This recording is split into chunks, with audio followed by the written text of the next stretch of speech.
আজকে the 48 loss of power বইয়ের 3 নম্বর লটা পড়তেছিলাম।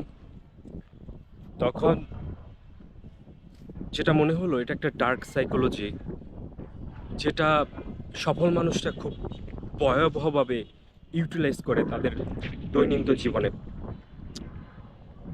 লটা হচ্ছে কনসিল ইউর ইন্টেনশনস, অর্থাৎ আমাদের কোনো কাজের উদ্দেশ্য বা আমাদের উদ্দেশ্যকে গোপন রাখা।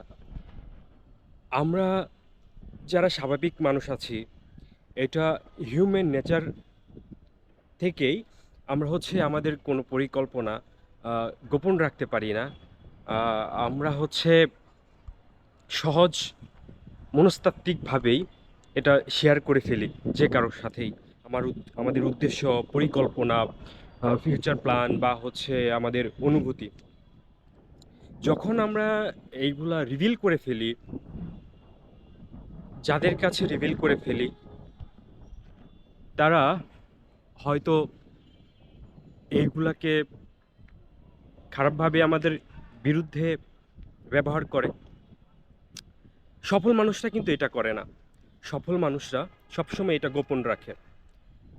এই বিষয়টা সবচেয়ে ভালো কাজে দেয় রাজনীতির ক্ষেত্রে, বিজনেসের ক্ষেত্রে, রিলেশনশিপের ক্ষেত্রে বা স্টাডির ক্ষেত্রেও।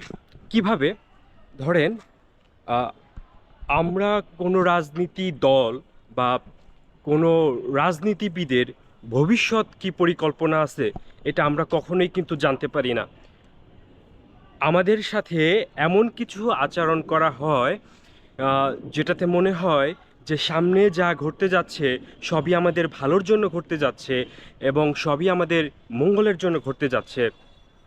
সময়ের সাথে সাথে এর একটা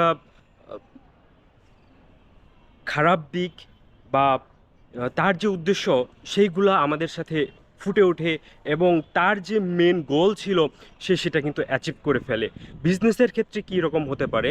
বিজনেসের ক্ষেত্রে কোনো বিজনেসম্যান যখন তার একটা বিজনেস স্টার্ট আপ বা বিজনেস দাঁড় করাতে যায়, তখন সেই ব্যক্তি তার বিজনেসের মেল মোটিভটা কখনোই শেয়ার করে না, যেই কারণে তার বিজনেসের কোনো প্রতিদ্বন্দ্বী গড়ে ওঠে না।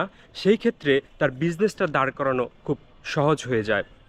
রিলেশনশিপের ক্ষেত্রে যেটা হয়, ধরেন আপনি যখন একজন মানুষকে ভালোবাসেন বা আপনাদের মধ্যে একটা সম্পর্কের তৈরি হয়, যখন আপনি তাকে বারবার বোঝানোর চেষ্টা করেন আপনি তাকে প্রচণ্ড ভালোবাসেন, আপনি তার প্রতি প্রচণ্ড আগ্রহী, তখন আপনার প্রতি ওই মানুষটা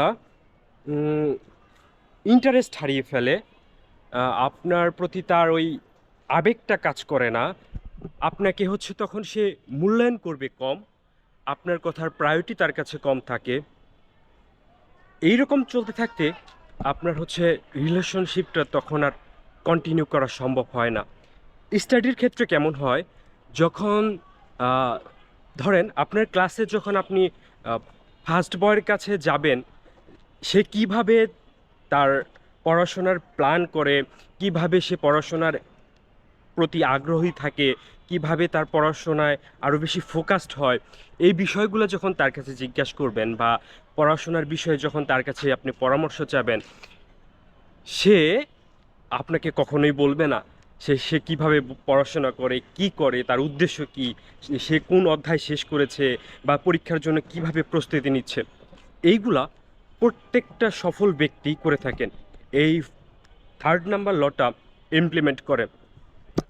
আপনিও আপনার জীবনে যদি সফল হতে চান, এই 3 নাম্বার লটা আপনার লাইফে ইমপ্লিমেন্ট করতে পারেন। তবে এই লটা যেভাবে আপনি ভালো উদ্দেশ্য ব্যবহার করতে পারেন, খারাপভাবেও ব্যবহার করতে পারেন। তবে সবসময় চেষ্টা করবেন এটা আপনার গুড ইন্টেনশনে ব্যবহার করার জন্য। কোনোভাবেই এটার মিস ইউজ করবেন না।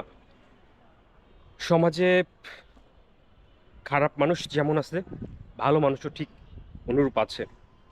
চেষ্টা করবেন ভালো মানুষ হয়ে থাকতে, ভালো উদ্দেশ্যে এই লটাকে ব্যবহার করতে। আপনার উদ্দেশ্যকে সবসময় গোপন রাখুন। ভালো থাকুন, সুস্থ থাকুন। আল্লাহ হাফেজ।